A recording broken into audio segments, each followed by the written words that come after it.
ಮಾಡ್ತಾ ಇದೆಯಾ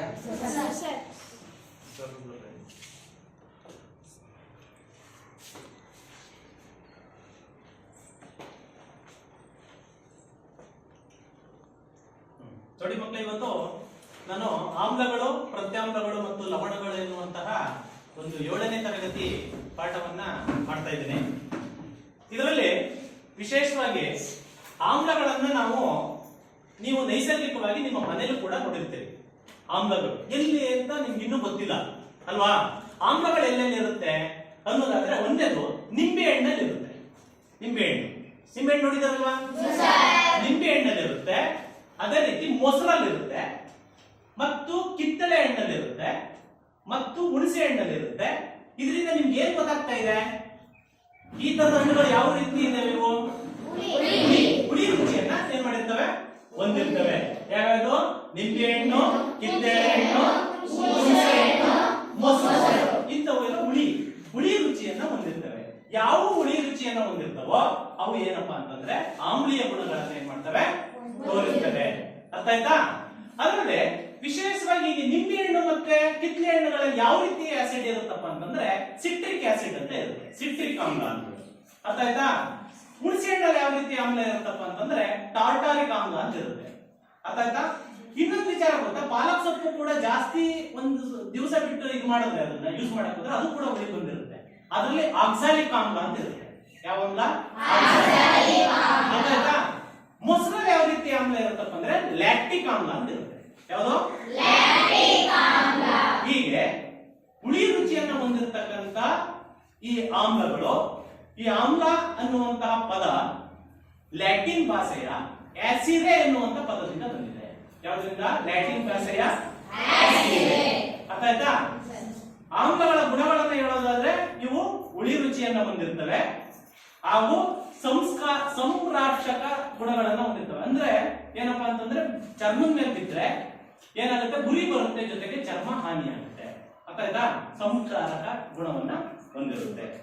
ಹಾಗೇನೆ ಇದ್ರ ಜೊತೆಗೆ ನಾವು ಆಮ್ಲಗಳಿಗೆ ತದ್ವಿರುದ್ಧವಾದ ಗುಣಗಳನ್ನು ಹೊಂದಿರತಕ್ಕಂಥ ಪ್ರತ್ಯಾಮ್ಲಗಳನ್ನ ಕೂಡ ನೋಡ್ತೀವಿ. ಎಲ್ಲಿದೆ ಪ್ರತ್ಯಾಮ್ಲಗಳು? ನೋಡಿದ್ದೀರಾ ನೀವು? ನೋಡಿಲ್ಲ. ಹೇಳ್ತೀನಿ ನೋಡಿ. ಹಾಗಲಕಾಯಿ ನೋಡಿದ್ದೀರಾ? ಸೌತೆಕಾಯಿ ನೋಡಿದ್ದೀರಾ? ಹಾಗಲಕಾಯಿ, ಸೌತೆಕಾಯಿ, ಮತ್ತೆ ಇದರಲ್ಲಿ ಹುಳಿ ಜಾತಿ ಬರೋದಾದ್ರೆ ವಿನೆಗರ್, ಅದು ಹುಳಿ ಜಾತಿ ಬರುತ್ತೆ. ಹಾಗಲಕಾಯಿ, ಸೌತೆಕಾಯಿ, ಸೋಪ್ನ ಒಂದು ಇದನ್ನ ನೋಡಿದ್ರೆ ಮುಟ್ಟಿದ್ರೆ ಯಾವ ರೀತಿ ಅನುಭವ ಆಗುತ್ತಲ್ಲ, ಹಾಗೆ ಹಾಗಲಕಾಯಿ ಮುಟ್ಟು ನೋಡಿ, ಸೋಪ್ ಮುಟ್ಟಿದ್ರೆ ಅನುಭವ ಆಗುತ್ತೆ ನೋಡಿ. ಸೋಪಿ ಬರುತ್ತೆ. ಅದು ಸೋಪನ್ನ ಯಾವ ರೀತಿ ಮುಟ್ಟಾಗ ಒಂದ್ ರೀತಿ ನೈಸ್ ಬರುತ್ತಲ್ಲ, ಹಾಗೆ ಸೌತೆಕಾಯಿ ಮತ್ತೆ ಹಾಗಲಕಾಯಿ ಮುಟ್ಟಿದಾಗ ಸಾಬೂನನ್ನ ಸ್ಪರ್ಶಿಸಿದಾಗ ಏನ್ ಅನುಭವ ಆಗುತ್ತೋ ಅದೇ ಅನುಭವ ಇದರಲ್ಲಾಗುತ್ತೆ. ಅರ್ಥ ಆಯ್ತಾ? ಹಾಗಾಗಿ ಈ ರೀತಿಯ ಇದು ಹಾಗಲಕಾಯಿ ತಿಂದು ನೋಡಿದ್ದಾರೆ ಯಾರಾದ್ರೂ? ಯಾರು ತಿಂದಿದ್ದೀರಾ? ಯಾರು ತಿಂದಿಲ್ವಾ? ಹಾಗಲಕಾಯಿ ತಿಂದಿಲ್ವಾ? ಸಿಹಿ ಇರುತ್ತಾ? ಕಹಿ ಇರುತ್ತೆ. ಅಂದ್ರೆ ತಿಂದಿದ್ದೀರಿ ಅಂತ ಅರ್ಥ. ಹಾಗಲಕಾಯಿ ಏನಾಗಿರುತ್ತಪ್ಪ ಅಂದ್ರೆ ಕಹಿ ರುಚಿಯನ್ನ ಹೊಂದಿದೆ. ಅರ್ಥ ಆಯ್ತಾ? ಈ ಪ್ರತ್ಯಾಮ್ಲಗಳು ಕೂಡ ಹಾಗೇನೆ.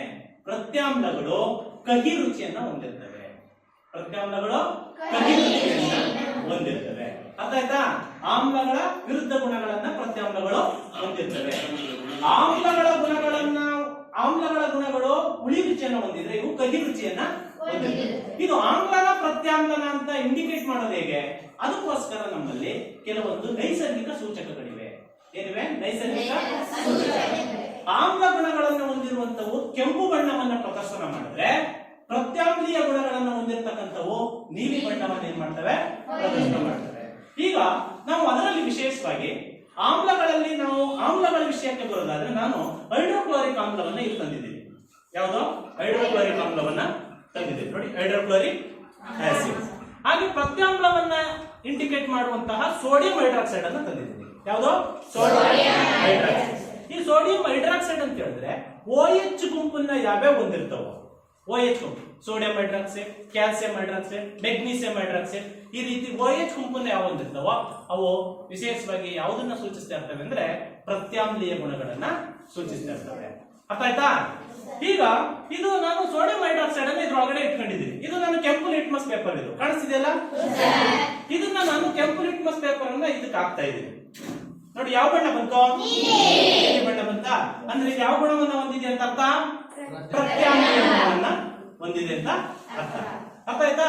ಇದೇ ರೀತಿ ನಾನು ಇಲ್ಲಿ ಒಂದು ಲಿಟ್ಮಸ್ ಅನ್ನೋದನ್ನ ನೈಸರ್ಗಿಕ ಸೂಚಕ, ಇದು ಕೂಡ ಒಂದು ನೈಸರ್ಗಿಕ ಸೂಚಕ. ಇದನ್ನ ಕಲ್ಲು ಹೂಗಳು ಅಂತ ಇದೆ ನೋಡಿ, ಕಲ್ಲು ಹೂಗಳ ಚಿತ್ರದಲ್ಲಿ ಕಾಣಿಸ್ತಿದೆ ನೋಡಿ, ಕಲ್ಲು ಹೂಗಳಿಂದ ತಯಾರು ಮಾಡಿರ್ತಕ್ಕಂಥ ಕಾಗದದ ಪಟ್ಟಿಗಳ ರೂಪದಲ್ಲಿ ತಯಾರು ಮಾಡಿದ್ದಾರೆ ಇದನ್ನ. ಯಾವ್ದನ್ನ? Litmus paper. ಇದೇ ರೀತಿ ನೈಸರ್ಗಿಕ ಸೂಚಕಗಳು ಇನ್ನೂ ಎರಡನ್ನ ಬಳಸ್ತಾರೆ. ಒಂದು ಅರಿಶಿಣ ಬಳಸ್ತಾರೆ, ಇನ್ನೊಂದು ಅರಿಶಿಣ ಒಂದು, ಮತ್ತೊಂದು ಅವನ್ನು ಕೂಡ ಹಾಕ್ಬಿಟ್ಟು ಪ್ರಯೋಗವನ್ನ ಮಾಡಿದಾಗ ಅವುಗಳು ಕೆಲವೊಂದು ಬಣ್ಣಗಳನ್ನ ಸೂಚಿಸಿದಾಗ ಇದು ಆಮ್ಲನ ಪ್ರತ್ಯಾಮ್ಲನ ನಮ್ಗೆ ಏನಾಗುತ್ತೆ ಗೊತ್ತಾಗುತ್ತೆ. ಅದೇ ರೀತಿ ಇದು ಇದರ ಎರಡು ರೀತಿ ಇರ್ತವೆ. ಯಾವ್ದ್ರಲ್ಲಿ? ಲಿಟ್ಮಸ್ ಪೇಪರ್ ಅಲ್ಲಿ ಒಂದು ಕೆಂಪು ಲಿಟ್ಮಸ್, ಇನ್ನೊಂದು ನೀಲಿ ಲಿಟ್ಮಸ್. ಯಾವ ಆಮ್ಲೀಯ ಗುಣವನ್ನು ಪ್ರದರ್ಶಿತವಾದ ಕೆಂಪು ಬಣ್ಣವನ್ನ ಪ್ರದರ್ಶನ ಮಾಡ್ತವೆ, ಪ್ರತ್ಯಾಮ್ಲೀಯ ಇದನ್ನ ಮಾಡಿದಾಗ ನೀಲಿ ಬಣ್ಣವನ್ನು ಏನ್ ಮಾಡ್ತಾವಪ್ಪ ಅಂದ್ರೆ ಪ್ರದರ್ಶನವನ್ನ ಮಾಡ್ತವೆ. ಅರ್ಥ ಆಯ್ತಾ? ಆಮ್ಲಗಳು ಪ್ರತ್ಯಾಮ್ಲಗಳ ಬಗ್ಗೆ ಗೊತ್ತಾಯ್ತಾ? ಇವುಗಳನ್ನು ಇಂಡಿಕೇಟ್ ಮಾಡೋ ಸೂಚಕಗಳ ಬಗ್ಗೆ ಗೊತ್ತಾಯ್ತಾ? ಸೂಚಕಗಳು ಯಾವ್ದು ಗೊತ್ತಾಯ್ತಾ? ನೈಸರ್ಗಿಕವಾದ ಸೂಚಕಗಳು. ಅದಲ್ಲದೆ ನಾವು ಲ್ಯಾಬೊರೇಟರಿ ತಯಾರು ಮಾಡ್ಕೊಂಡಿರ್ತಕ್ಕಂಥ ಇನ್ನೂ ಒಂದು ಸೂಚಕ ಇದೆ, ಇದರ ಹೆಸರು ಫಿನಾಪ್ತಲೀನ್ ಇಂಡಿಕೇಟರ್ ಅಂತ. ಫಿನಾಪ್ತಲೀನ್ ಇಂಡಿಕೇಟರ್, ಫಿನಾಪ್ತಲೀನ್ ಸೊಲ್ಯೂಷನ್ ಅಂತ. ಓಕೆನಾ? ಇದನ್ನ ಬಳಸ್ಕೊಂಡು ಕೂಡ ನಾವು ಆಮ್ಲ ಪ್ರತ್ಯಾಮ್ಲಗಳನ್ನ ನಾವು ಪರೀಕ್ಷೆ ಮಾಡಬಹುದು. ಈಗ ಉದಾಹರಣೆಗೆ ಈ ಒಂದು ವಿಷಯದಲ್ಲಿ ನಾನು ಈಗ ಆಮ್ಲ ಮತ್ತು ಪ್ರತ್ಯಾಮ್ಲ ಎರಡೂ ಇದೆಯಾ ಇಲ್ವಾ ಅಂತ ಪ್ರಯೋಗವನ್ನ ಮಾಡಿ ನಿಮಗೆ ತೋರಿಸ್ತೀನಿ. ಈಗ ಆಮ್ಲ ಮತ್ತು ಪ್ರತ್ಯಾಮ್ಲಗಳು ಎರಡನ್ನೂ ಸಮ ಪ್ರಮಾಣದಲ್ಲಾದಾಗ ತಟಸ್ಥೀಕರಣ ಅಂತ ಒಂದಾಗುತ್ತೆ. ಅಂದ್ರೆ ಅದು ಎರಡು ಗುಣವನ್ನ ತೋರಿಸುದಿಲ್ಲ, ಎರಡು ಸಮ ಪ್ರಮಾಣದಲ್ಲಿದ್ದಾಗ ಅದು ಹೇಗಾಗುತ್ತೆ ಅಂತ ನೋಡೋಣ. ಉದಾಹರಣೆಗೆ ಈಗ ನಾನು ಇದರಲ್ಲಿ ಹೈಡ್ರೋಕ್ಲೋರಿಕ್ ಆಸಿಡ್ ಅನ್ನ ತೆಗೆದುಕೊಂಡಿದ್ದೀನಿ. ಏನನ್ನ? ಹೈಡ್ರೋಕ್ಲೋರಿಕ್. ಇದಕ್ಕೆ ಸ್ವಲ್ಪ ಪ್ರಮಾಣದ ಫಿನಾಪ್ತಲೀನ್ ಇಂಡಿಕೇಟರ್ ಹಾಕ್ತೀನಿ. ಏನಾಗ್ತೀನಿ?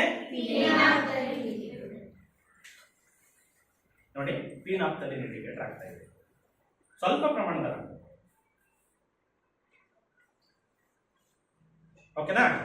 ಇದನ್ನ ಅಲುಗಾಡಿಸ್ಬಿಟ್ಟು ಇದು ಈಗ ಏನೇನಿದೆ ಇದರಲ್ಲಿ ಆಸಿಡ್ ಇದೆ, ಹೈಡ್ರೋಕ್ಲೋರಿಕ್ ಆಸಿಡ್ ಇದೆ, ಆಮ್ಲ ಇದೆ, ಅದಕ್ಕೆ ಇಂಡಿಕೇಟರ್ ಹಾಕಿದ್ದೀನಿ. ಯಾವುದು? ಫಿನಾಪ್ತಲೀನ್ ಇಂಡಿಕೇಟರ್ ಅಂತ. ಜೊತೆಗೆ ನಾನು ಏನ್ ಮಾಡ್ತಾ ಇದ್ದೀನಿ, ಇದಕ್ಕೆ ಸೋಡಿಯಂ ಹೈಡ್ರಾಕ್ಸೈಡ್ ಅನ್ನ ಹಾಕ್ತಾ ಇದ್ದೀನಿ. ಏನು? ಪ್ರತ್ಯಾಮ್ಲವನ್ನು ಹಾಕ್ತಾ ಇದ್ದೀನಿ.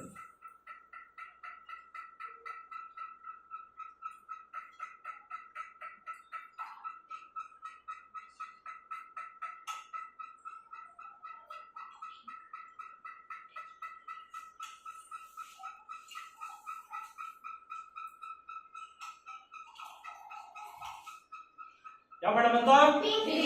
ಗುಲಾಬಿ ಬಣ್ಣ ಬಂತು. ಈ ಗುಲಾಬಿ ಬಣ್ಣ ಬಂದಿದೆ ಅಂತಂದ್ರೆ ಇದು ಪ್ರತ್ಯಾಮ್ಲೀಯ ಗುಣವನ್ನ ಸೂಚಿಸ್ತಾ ಇದೆ ಅಂತ. ಮತ್ತೆ ಹೋಗ್ತಾ ಇದೆ ನೋಡಿ, ಗುಲಾಬಿ ಬಣ್ಣ ಹೋಗ್ತಾ ಇದೆಯಾ? ಇನ್ನೂ ಸ್ವಲ್ಪ ಹಾಕಿದ್ದಾರೆ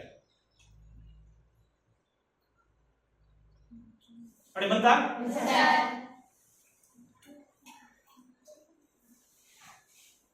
ನೋಡಿ, ಗುಲಾಬಿ ಬಣ್ಣ ಬಂತಾ?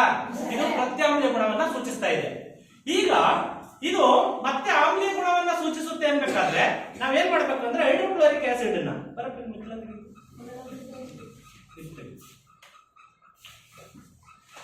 ಒಂದನಿ ಅಥವಾ ಜಸ್ಟ್ ಒಂದನಿಯಷ್ಟು ಹೈಡ್ರೋಕ್ಲೋರಿಕ್ ಆಸಿಡ್ ಆಗಿ ಮತ್ತೆ ಆಮ್ಲೀಯ ಗುಣವನ್ನ ಸೂಚಿಸುತ್ತೆ. ನೋಡಿ, ಹೊಡೆದಾ? ಹೋಯ್ತಲ್ವಾ? ಈಗ ಯಾವುದು ದ್ರಾವಣ ರಹಿತ ಆಯ್ತು ಅಂದ್ರೆ ಆಮ್ಲೀಯ ಗುಣ ಇದೆ ಅಂತ. ಅರ್ಥ ಆಯ್ತಾ? ದ್ರಾವಣ ರಹಿತ ಆಯ್ತು ಅಂದ್ರೆ ಈಗ ಆಮ್ಲೀಯ ಗುಣ. ಎರಡು ಸಮ ಪ್ರಮಾಣದಲ್ಲಿ ಇದ್ದಾಗ ನೋಡಿ, ಈಗ ಮತ್ತೆ ಬೇಕಾದ್ರೆ ನೀವು ಇಂಡಿಕೇಟರ್ ಇದನ್ನ ಬಳಸ್ಕೋದಾದ್ರೆ ಮತ್ತೆ ಪ್ರತ್ಯಾಮ್ಲೀಯ ಅಂತಂದ್ರೆ ಮತ್ತೊಂದು ದ್ರಾವಣವನ್ನ ಹಾಕಿ ಸ್ವಲ್ಪ ಹೊತ್ತು ಸೋಡಿಯಂ ಹೈಡ್ರಾಕ್ಸೈಡ್ ಅನ್ನ ಹಾಕಿ ನೋಡಿ, ಮತ್ತೆ ಬಂತ ಮತ್ತೆ ಅದನ್ನ ಮಿಕ್ಸ್ ಮಾಡಿದ್ರೆ ಏನಾಗುತ್ತೆ? ಹೊರಟಾಗುತ್ತೆ. ದ್ರಾವಣ ಇದು ಏನು ಬಣ್ಣ ರಹಿತವಾಗುತ್ತೆ. ಎರಡು ಸಮ ಪ್ರಮಾಣದಲ್ಲಿ ಸೇರಿಸ್ಕೊಂಡಾಗ ಆಮ್ಲನೂ ಸಮ ಪ್ರಮಾಣ ಸೇರ್ಕತ್ತು, ಪ್ರತ್ಯಾಮ್ಲನೂ ಸಮ ಪ್ರಮಾಣ ಸೇರ್ಕೊಂಡಾಗ ಆ ದ್ರಾವಣ ಏನಾಗ್ಬಿಡುತ್ತಪ್ಪ ಅಂದ್ರೆ ತಟಸ್ಥ ಆಗುತ್ತೆ. ಏನಾಗುತ್ತೆ? ಆ ದ್ರಾವಣ ತಟಸ್ಥ ಆಗುತ್ತೆ. ಅದರಲ್ಲಿ ಪ್ರತ್ಯಾಮ್ಲೀಯ ಗುಣನೂ ಇರುವುದಿಲ್ಲ, ಆಮ್ಲೀಯ ಗುಣನೂ ಕೂಡ ಇರುವುದಿಲ್ಲ. ಅರ್ಥ ಆಗ್ತದೆ ನೋಡಿ, ಕಾಣಿಸ್ತಿದ್ಯಾ? ಇದು ಈಗ ತಟಸ್ಥ ದ್ರಾವಣ ಆಯ್ತು ಅಂತಂದ್ರೆ ಅದು ಲವಣ ಆಗಿ ಕನ್ವರ್ಟ್ ಆಗಿರುತ್ತೆ. ಏನಾಗಿ ಕನ್ವರ್ಟ್ ಆಗಿರುತ್ತೆ? ಲವಣ ಆಗಿ ಕನ್ವರ್ಟ್ ಆಗಿರುತ್ತೆ. ಆಮ್ಲದ ಗುಣವನ್ನು ತೋರಿಸಲ್ಲ, ಅದು ಪ್ರತ್ಯಾಮ್ಲ ಗುಣವನ್ನು ತೋರಿಸ್ತಿಲ್ಲ ಅಂದ್ರೆ ಅದು ತಟಸ್ಥೀಕರಣ. ತಟಸ್ಥೀಕರಣ ಅಂತ ಗೊತ್ತಾಯ್ತಾ? ಆಮ್ಲದ ಗುಣವನ್ನು ತೋರಿಸಬಾರ್ದು, ಪ್ರತ್ಯಾಮ್ಲೀಯ ಗುಣವನ್ನು ತೋರಿಸಬಾರ್ದು. ಅವು ತಟಸ್ಥ ಗುಣವನ್ನ ಹೊಂದಿರ್ತವು. ಅರ್ಥ ಆಯ್ತಾ? ಯಾವ ರೀತಿಯಪ್ಪ ಅಂತಂದ್ರೆ ಇದನ್ನು ತಗೊಂಡಿರ್ತಕ್ಕಂಥ ಐಟಮ್ಸ್ ಯಾವ್ಯಾವಪ್ಪ ಅಂತಂದ್ರೆ ಒಂದು ಸೋಡಿಯಂ ಕ್ಲೋರೈಡ್, ಇದು ಹೈಡ್ರೋಕ್ಲೋರಿಕ್ ಆಸಿಡ್, ಅದಕ್ಕೆ ಸೋಡಿಯಂ ಹೈಡ್ರಾಕ್ಸೈಡ್ ಹಾಕಿದ್ದೀನಿ. ಇಂಡಿಕೇಟರ್ ಪಿನಾಪ್ತಲ್ಲಿ ಇಂಡಿಕೇಟರ್ ಹಾಕಿದಾಗ ಏನ್ ಬಿಡುಗಡೆ ಆಯ್ತು? Sodium chloride. ಸೋಡಿಯಂ ಕ್ಲೋರೈಡ್ ಅಂದ್ರೆ ಏನು ಅಂತ ಗೊತ್ತಾ? Plus H2O. ಸೋಡಿಯಂ ಕ್ಲೋರೈಡ್ ಅಂದ್ರೆ ಏನು ಅಂತ ಗೊತ್ತಾ? ಉಪ್ಪು. ಏನ್ ಹೇಳಿ? ಅರ್ಥ ಆಯ್ತಾ? ಸೋಡಿಯಂ ಕ್ಲೋರೈಡ್ ಅಂದ್ರೆ ಏನಾಗಿ ಕನ್ವರ್ಟ್ ಆಯ್ತು? ಒಂದು ಆಮ್ಲ ಒಂದು ಪ್ರತ್ಯಾಮ್ಲವನ್ನ ತೆಗೆದುಕೊಂಡು ಇದು ಮಾಡಿದಾಗ ಏನು ಎರಡನ್ನು ಮಿಂಗಲ್ ಮಾಡಿದಾಗ ಬರುವಂತದ್ದು ಏನಪ್ಪಾ ಅಂತಂದ್ರೆ ಸೋಡಿಯಂ ಕ್ಲೋರೈಡ್. ಒಂದು ಲವಣ ಬಿಡುಗಡೆ ಆಗುತ್ತೆ. ಲವಣ ಬಿಡುಗಡೆ ಆಗೋದ್ರ ಜೊತೆಗೆ ಇದು ಉಷ್ಣವನ್ನು ಕೂಡ ಬಿಡುಗಡೆ ಮಾಡುತ್ತೆ. ಇದು ಉಷ್ಣ ನೋಡಿ, ಯಾರಾದ್ರೂ ಬಂದವರು ಬಿಸಿ ಇರುತ್ತೆ, ಸ್ವಲ್ಪ ಹೆಚ್ಚಿರುತ್ತೆ ಅಲ್ವಾ? ಪ್ಲಸ್ ಉಷ್ಣ ಕೂಡ ಏನಾಗುತ್ತಪ್ಪ ಅಂತಂದ್ರೆ ಬಿಡುಗಡೆ ಆಗುತ್ತೆ. ಹೀಟ್. ಅದಾಯ್ತಾ? ಇದು ತಟಸ್ಥೀಕರಣ. ಈಗ ನೀವು ಕ್ಲಿಯರ್ ಕಟ್ ಆಗಿ ಏನಂತ ತಿಳ್ಕೊಂಡ್ರೆ, ಆಮ್ಲಗಳು ಎಲ್ಲೆಲ್ಲಿ ಯಾವ್ಯಾವ ವಸ್ತುನಲ್ಲಿ ಇರುತ್ತೆ, ಪ್ರತ್ಯಾಮ್ಲಗಳು ಅದ್ಯಾವ್ಯಾವ ವಸ್ತುನಲ್ಲಿ ಇರುತ್ತೆ. ಆಮೇಲೆ ಆಮ್ಲ ಮತ್ತು ಪ್ರತ್ಯಾಮ್ಲವನ್ನ ಮಿಂಗಲ್ ಮಾಡಿದಾಗ ತಟಸ್ಥೀಕರಣ ಅಂತಂದ್ರೆ ಏನು? ತಟಸ್ಥೀಕರಣದಲ್ಲಿ ಬಿಡುಗಡೆ ಆಗ್ತಕ್ಕಂಥ ವಸ್ತು ಯಾವುದದು? ಲವಣ. ಸೋಡಿಯಂ ಕ್ಲೋರೈಡ್ ಅನ್ನುವಂತ ಒಂದು ಲವಣ, ಅದು ಉಪ್ಪದು. ಅರ್ಥ ಆಯ್ತಾ? ಲವಣ ಬಿಡುಗಡೆ ಆಗುತ್ತೆ, ಜೊತೆಗೆ ಉಷ್ಣ ಬಿಡುಗಡೆ ಆಗುತ್ತೆ. ಅರ್ಥ ಆಯ್ತಾ? ಇಷ್ಟು ಅವುಗಳ ಒಂದು ಗುಣಗಳು. ಇದಲ್ಲದೆ ಇದರ ಉಪಯೋಗಗಳನ್ನ ನಾವು ನೋಡೋದಾದ್ರೆ ಎಲ್ಲೆಲ್ಲಿ ನೋಡಿರ್ಬೋದು ಉಪಯೋಗಗಳನ್ನ? ನಿಮ್ಗೆ ಸಮ್ ಟೈಮ್ಸ್ ಅಜೀರ್ಣ ಅಂತ ಆಗುತ್ತೆ, ಹೊಟ್ಟೆ ನೋವು ಬರುತ್ತೆ ನೋಡಿ, ಅಜೀರ್ಣ ಆಗುತ್ತೆ. ಅಜೀರ್ಣ ಆದಾಗ ಏನಪ್ಪಾ ಅಂತಂದ್ರೆ ನನ್ನ ಹೊಟ್ಟೆಯ ಜಠರದೊಳಗಡೆ ಹೈಡ್ರೋಕ್ಲೋರಿಕ್ ಆಮ್ಲ ಬಿಡುಗಡೆ ಆಗ್ತಾ ಇರುತ್ತೆ. ಇದು ಜೀರ್ಣಕ್ರಿಯೆಗೆ ಸಹಾಯ ಮಾಡುವಂತದ್ದು. ಯಾವುದು? ಹೈಡ್ರೋಕ್ಲೋರಿಕ್ ಆಮ್ಲ ಜೀರ್ಣಕ್ರಿಯೆಗೆ ಏನ್ ಮಾಡುತ್ತೆ? ಸಹಾಯ ಮಾಡುತ್ತೆ. ಈ ಹೈಡ್ರೋಕ್ಲೋರಿಕ್ ಆಮ್ಲ ಎಕ್ಸಸ್ ಆದಾಗ, ಜಾಸ್ತಿ ಬಿಡುಗಡೆ ಆದಾಗ ನನ್ನ ದೇಹದಲ್ಲಿ ಏನಾಗುತ್ತಪ್ಪ ಅಂದ್ರೆ ಅಜೀರ್ಣತೆ ಉಂಟಾಗುತ್ತೆ. ಆಗ ಅದನ್ನ ಶಮನ ಮಾಡಬೇಕು. ನಾನು ಆಸಿಡ್ ಅನ್ನ ಶಮನ ಮಾಡೋದಕ್ಕೆ ಏನ್ ಮಾಡ್ಬೇಕು? ಪ್ರತ್ಯಾಮ್ಲವನ್ನೇ ಸೇರಿಸಬೇಕು. ಆಮ್ಲವನ್ನ ಶಮನ ಮಾಡೋದಕ್ಕೆ ಏನ್ ಮಾಡ್ಬೇಕು? ಪ್ರತ್ಯಾಮ್ಲವನ್ನ ಸೇರಿಸಬೇಕು. ಈಗ ನಾನು ಹೈಡ್ರೋಕ್ಲೋರಿಕ್ ಆಮ್ಲ ಅದನ್ನ ಶಮನ ಮಾಡೋದಕ್ಕೆ ನಾನು ಏನನ್ನ ಯೂಸ್ ಮಾಡಬಹುದು? ಮೆಗ್ನೀಸಿಯಂ ಹೈಡ್ರಾಕ್ಸೈಡ್ ಇರುವಂತಹ ಮೆಗ್ನೀಸಿಯಂ ಹಾಲನ್ನ ಬಳಸ್ತಾರೆ.